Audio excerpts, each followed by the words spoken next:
Action.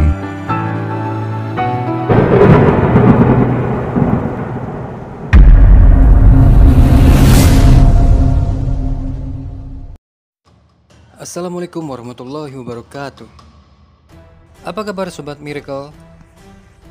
Di video kali ini saya akan mengulas fakta-fakta yang telah terjadi di Saudi Arabia sehingga menjadi perhatian dunia beberapa tahun belakangan ini. Are you ready? Gaspol! Arab Saudi dipimpin oleh seorang raja yang bernama Raja Salman bin Abdul Aziz. Raja Salman dinobatkan menjadi Raja Arab Saudi pada tahun 2015, menggantikan Raja Abdullah, saudara tirinya yang telah wafat. Satu garis keturunan yang sama, yaitu Raja Abdul Aziz, sang pendiri Arab Saudi. Sebagai seorang raja, Raja Salman memiliki gelar sebagai penjaga dua tanah suci, yaitu Mekah dan Madinah. Seorang laki-laki yang lahir di Riyadh, Arab Saudi pada tanggal 31 Desember 1935 ini telah belajar dan ditempa dengan ilmu agama dan pengetahuan modern sedari kecil. Sederet jabatan penting yang pernah ia emban adalah sebagai berikut. Menjabat sebagai Gubernur Riyadh pada tahun 1963 hingga 2011. Dengan segala kemampuannya, ia berhasil merubah sebuah kota gurun pasir yang kecil menjadi kota pencakar langit dan modern. Tak lepas dari keberhasilannya ini, Raja Salman pun diangkat menjadi Menteri Pertahanan pada tahun 2011 hingga 2015. Namun pada tahun 2012, kesibukan mendiang Raja Abdullah dengan urusan luar negeri membuat Raja Salman merangkap tugas sebagai putra mahkota atau wakil Perdana Menteri. Dengan posisinya yang penting ini, ia memanfaatkannya untuk membuat kebijakan-kebijakan seperti halnya mengintervensi situasi di Bahrain untuk melawan gerakan anti pemerintahan di Bahrain sesuai dengan kebijakan kerajaan, memperkuat militer dan membentuk koalisi untuk melawan organisasi teroris ISIS di Irak dan Suriah pada tahun 2014. Pada saat itu juga Raja Salman dikenal sebagai dermawan terhadap negara-negara Islam yang miskin seperti Somalia, Sudan, Bangladesh, dan Afghanistan. Dan Raja Salman dipercaya oleh berbagai pihak sebagai seorang yang lebih mengedepankan pertumbuhan ekonomi dibandingkan dunia politik. Meskipun rumor atau berita yang beredar menyebutkan akan kekejaman Arab Saudi atas intervensi dan turunnya kekuatan militer Arab Saudi terhadap Yaman yang menelan korban belasan hingga puluhan ribu korban jiwa pada tahun 2015 hingga 2017. Walaupun serangan ini dilakukan oleh koalisi antara lain Arab Saudi, Uni Emirat Arab, dan 7 negara Islam lainnya yang bertujuan menekan dan melumpuhkan kelompok Houthi yang memberontak terhadap pemerintahan Yaman, dan diyakini adanya intervensi dari pihak asing yang ingin mengambil keuntungan dalam jangka waktu yang panjang yang menimbulkan perang saudara berkepanjangan. Pada tahun 2017, Raja Salman menobatkan Muhammad bin Salman sebagai putra mahkota sekaligus wakil Perdana Menteri. Muhammad bin Salman yang dikenal dengan nama lain MBS ini adalah anak kandungnya, putra pertama dari istrinya ketiga, Fahdah binti Falah. Ia telah melopori revolusi ekonomi dan sosial modern di kerajaan Arab Saudi dan mendapatkan pujian dari segala kalangan. Namun ia juga mendapatkan kritikan-kritikan yang tajam atas langkah-langkah yang telah diambilnya. Muhammad bin Salman dituding sebagai dalang atas pembunuhan berencana atas kematiannya Jamal Khashoggi, seorang wartawan, jurnalis, dan kritikus pada tahun 2018 di Istanbul, Turki. Pada tanggal 2 Oktober 2018, Khashoggi mendatangi kantor konsulat Arab Saudi di Istanbul, Turki untuk mengambil dokumen persiapan pernikahannya. Namun ia tidak pernah terlihat keluar dari kantor itu. Kemudian beredar berita yang mengeklaim bahwa Khashoggi telah dibunuh dan dimutilasi, dibuang dan tidak pernah ditemukan. Pada awalnya, pemerintahan Arab Saudi menyanggah atas kematian ini. Namun Badan Intelijen Barat yakin MBS mengetahui operasi untuk membungkam Khashoggi. CIA bahkan yakin MBS lah yang memerintahkan operasi itu. Hingga kini belum ada bukti yang kuat yang secara tegas mengaitkan MBS dengan pembunuhan itu. Pada Desember 2018, setelah kematiannya, Khashoggi dinobatkan sebagai jurnalis terbaik untuk karyanya dalam jurnalisme oleh majalah Time, bersama jurnalis lainnya dalam menghadapi penganiayaan politik karena pekerjaan mereka.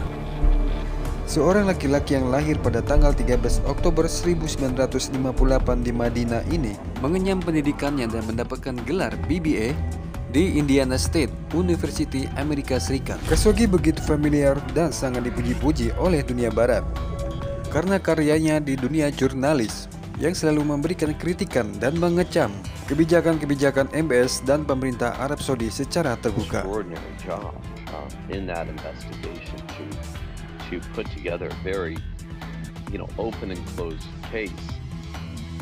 Sepanjang pergelutan karirnya, Khashoggi pernah bekerja di Badan Intelijen Arab Saudi. Besar kemungkinan ia juga pernah bekerja di Badan Intelijen Amerika Serikat, yaitu di masa invasi Soviet terhadap Afghanistan. Mengingat negara Paman Sam ini merupakan rumah kedua baginya.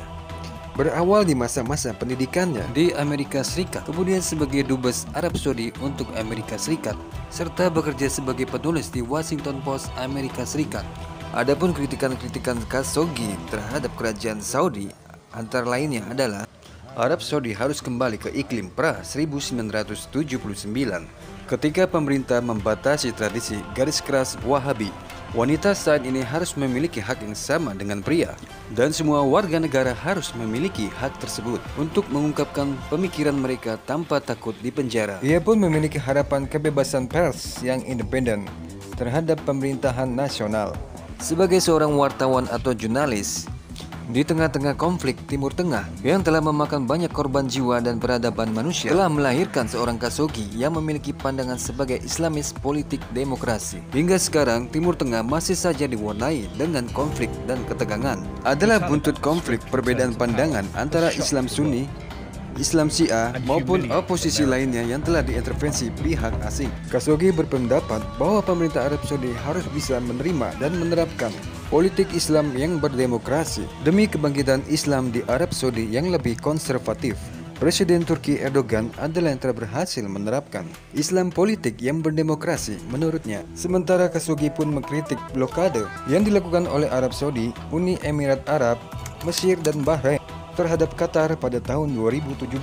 Blokade darat, laut, dan udara terhadap Qatar ini merupakan pemutusan hubungan diplomatik, memaksa Qatar menyerah pada visi mereka untuk masa depan kawasan yang membutuhkan kembali tatanan regional yang hancur oleh musim semi Arab pada tahun 2011. Musim Arab pecah secara spontan, mencari kebebasan, peluang baru, dan jalur kemajuan bagi orang-orang di wilayah tersebut. Negara pemblokade menganggap Qatar telah menyokong sebuah organisasi yang bernama Ikhwanul Muslimin, sebuah organisasi Islam yang menganut politik demokrasi yang telah lama diikuti dan didukung oleh Jamal Khashoggi.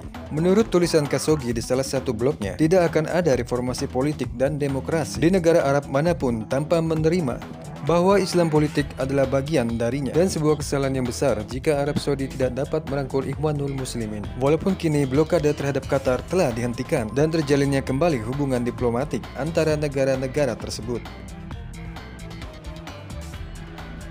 Khashoggi pun mengkritik penangkapan Loujain Al-Hathloul beserta aktivis hak-hak perempuan lainnya oleh pemerintah Arab Saudi. Seorang perempuan yang memiliki jutaan follower di akun medsosnya yang menduduki peringkat ketiga dalam daftar 100 wanita Arab paling berpengaruh 2015. Hathloul ditangkap karena keterlibatannya sebagai penggerak gerakan kampanye anti perwalian laki-laki yang menuntut adanya persamaan hak-hak perempuan terhadap laki-laki dan juga menuntut dicabutnya larangan perempuan mengemudi mobil. Wanita lulusan University of British Columbia, Amerika Selatan ini diadili di Pengadilan Kriminal Khusus Arab Saudi dengan memutuskan Hathloul bersalah atas tindakan kriminal menurut pasal 43 Undang-Undang Kontra Terorisme, yaitu mendorong perubahan pada rezim penguasa, melayani agenda asing di dalam kerajaan dengan menggunakan internet dengan tujuan merusak ketertiban umum dan bekerjasama dengan sejumlah individu dan entitas yang telah melakukan tindakan kriminal. Meskipun Hathloul membantah tuduhan-tuduhan tersebut, namun hakim menyatakan bahwa dia telah mengaku dengan sukarela dan tanpa dibawa tekanan. Pada awal tahun 2021, Hathloul dibebaskan dengan masa tangguhan hukuman 5 tahun 8 bulan setelah pemerintah Arab Saudi menerima tekanan untuk kebebasan tahanan politik oleh dunia barat dan organisasi hak asasi manusia internasional, dengan sebuah peringatan bahwa tangguhan itu akan dibatalkan jika Hathloul melakukan tindakan kejahatan apapun dalam 3 tahun ke depan. Larangan mengemudi mobil bagi perempuan telah dicabut pada tahun 2018 dan kuota perempuan sebagai tenaga kerja pun telah meningkat. Sepertinya pemerintah Arab Saudi berupaya untuk menjaga kedaulatannya, menghentikan segala tindakan yang membahayakan ketertiban umum yang bertujuan demi kepentingan pundi-pundi pribadi ataupun keterkaitannya dengan pihak asing. Meskipun rumor dan tudingan dari dunia barat selalu menghiasi di segala kecamuk yang ada. Revolusi ekonomi sosial dan diversifikasi bisnis kini tengah digaung-gaungkan oleh putra mahkota Muhammad bin Salman.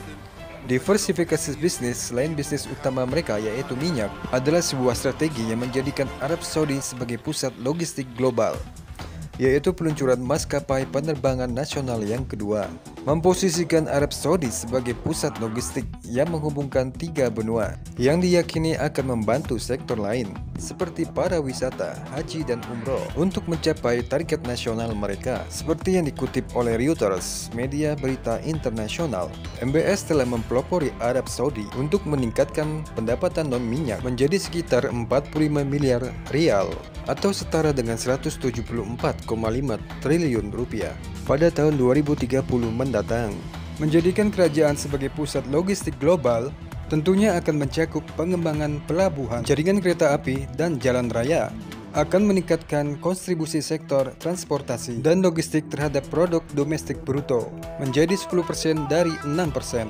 Penambahan maskapai lain akan meningkatkan jumlah tujuan internasional dari Arab Saudi menjadi lebih dari 250 dan melipat gandakan kapasitas kargo udara menjadi lebih dari 4,5 juta ton.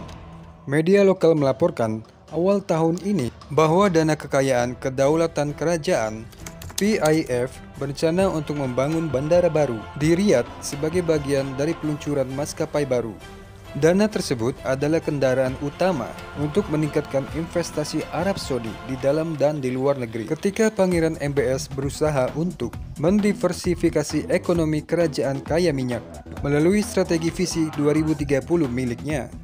Diversifikasi ekonomi ini juga merupakan transisi produksi energi, upaya Arab Saudi untuk merealisasikan komitmennya sebagai salah satu negara yang akan menerapkan pengurangan emisi karbon hingga 30% pada tahun 2030 dan mencapai 0% emisi karbon pada tahun 2060 untuk menghadapi krisis pemanasan global yang diikuti komitmen-komitmen negara-negara lain di dalam Konferensi Perubahan Iklim Perserikatan Bangsa-Bangsa COP26 di Glasgow, Skotlandia pada tanggal 1 hingga 12 November 2021.